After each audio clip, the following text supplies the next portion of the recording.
everyone, to our second to last Sunday of faith formation, family formation. We have this session, and then the next time we meet is Palm Sunday, so that's an awesome day for everyone to experience the start of Holy Week, and that's actually what our lessons will focus on. And then our final meeting is on Saturday, May 6th. I believe that's a Saturday at 6 p.m. We are having a little party and a barbecue and everything. And I'm kind of calling it Second Communion for all of those who will have made their first communion the weekend prior. So, but that's also, it's a day for all of us to celebrate what we've done this year, coming together. I know it's been a challenge in so many ways, and so I'm so grateful for those of you who have really stuck with it and have been committed to the program. So thank you for that. So today, oops, I lost my connection.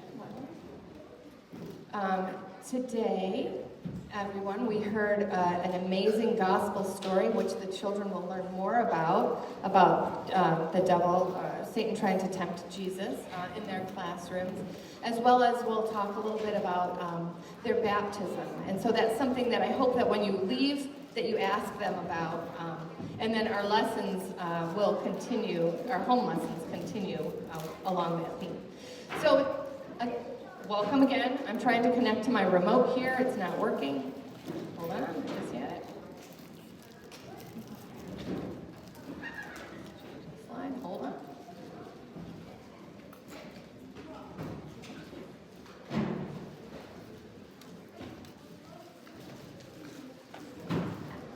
And so let's begin as we always do with a prayer. So if we could please stand. In the name of the Father, and of the Son, and of the Holy Spirit. Amen. Our Father,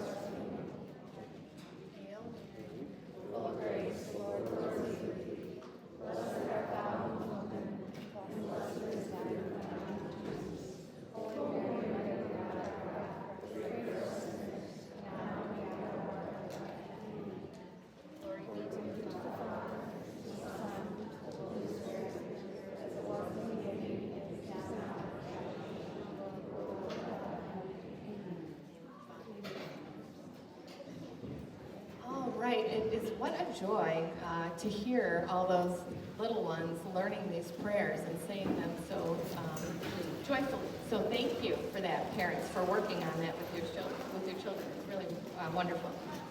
Okay, so this was a song that instead of, let me see.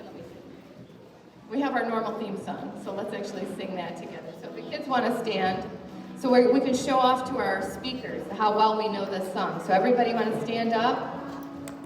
Parents, you can stand too. Let's just sing. Here we go. We know this.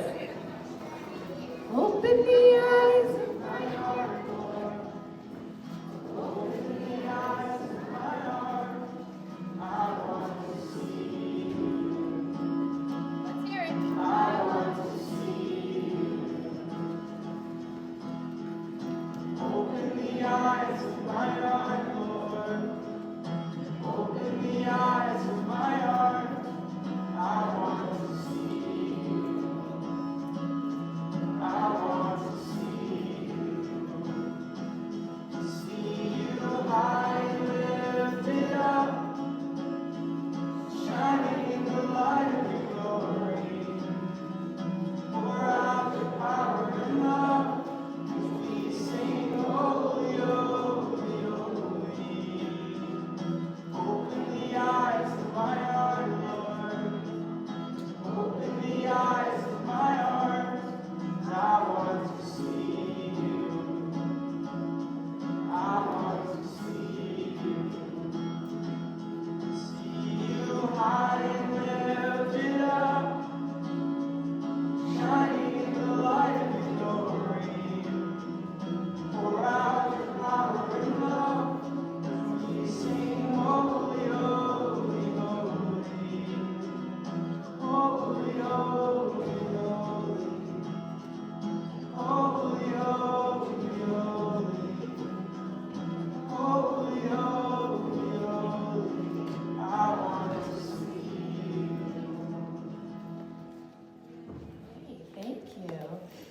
Thank you. So it's time now to send the students, so while you're still standing, to their classrooms, because they have lots to do in a short period of time, as usual.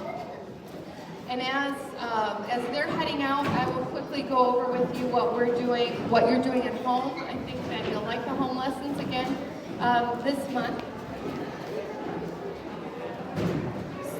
I hope that you're dressing Father Andrew at home and you know what color he's wearing. They'll talk about that in class. And that you're continuing to mark along your liturgical calendar. As you know, we are in the first week of Lent. And so in our March lessons this week, I'm giving you a little rundown. I did a little explanation of what the students were doing in their classroom and then how it ties into the lesson. So they're focusing in their class today on baptism and how Jesus was baptized, and then reflecting on their own baptism. So I encourage you when you go home to sort of talk to them about that, because they're going to go through a little meditation where they think about what it was like, what they might have seen, what they might have smelled, what they might have heard, and who was there. And so if you have photos and things like that to share with them. And then we talk about how Lent really, the dryness of Lent in the desert makes us thirst for the renewal of our baptismal vows, which happens at Easter. And also that people who are coming into the church, that they will be baptized on Easter Vigil. And so they'll talk a little bit about that, and so let them tell you about that. And then the first lesson this month focuses on the sacraments. And I actually spent more energy with the part for you to talk about the sacraments, and sort of that understanding that the difference between what a sign and symbol means in what we think of in literature, and then what it means in our theology, the symbol has so much more of a deeper meaning, and then also the mystery of our sacraments. Not like, oh, it's a mystery, so therefore it cannot be explained, but that the sacraments there is a mystery to them that we continue to experience as we receive them, and how fortunate we are to live in a place where we can receive the sacraments regularly. We can come to Mass, we can receive reconciliation. People all over the world do not have that same opportunity. I mean, some places they're lucky if they have a priest once a month. And so we are grateful, and we are blessed with that abundance, the sacramental abundance. And then in your packet are these little sacrament cards that I made that have a description, a front and back, for you to travel with you, take with you for the children to learn a little bit more about the sacraments. And then I also went and I created a couple games online. Sort the sacraments of initiation, healing, and service, so that the students can do that. And then the second project or week is just a focus on the Stations of the Cross at home. So in your packet is a stand-up Stations of the Cross, which we actually did last year, but it was very well received, and lots of people sent me photographs of their completed Stations of the Cross, and we have Lent every year, so why not make the stations a second time? So the instructions for that are in your packet, and I also have provided you with some links on the March playlist to Stations of the Cross for Children. So that's something nice that you could listen to while you're doing this project.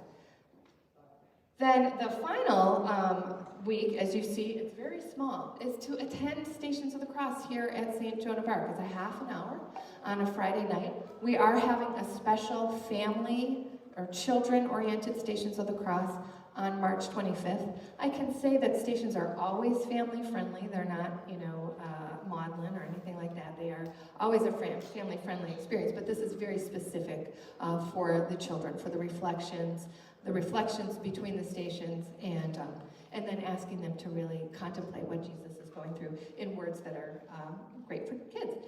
And so with all of that, it's my pleasure and my joy to introduce our speakers. I'm going to hold on a minute to get my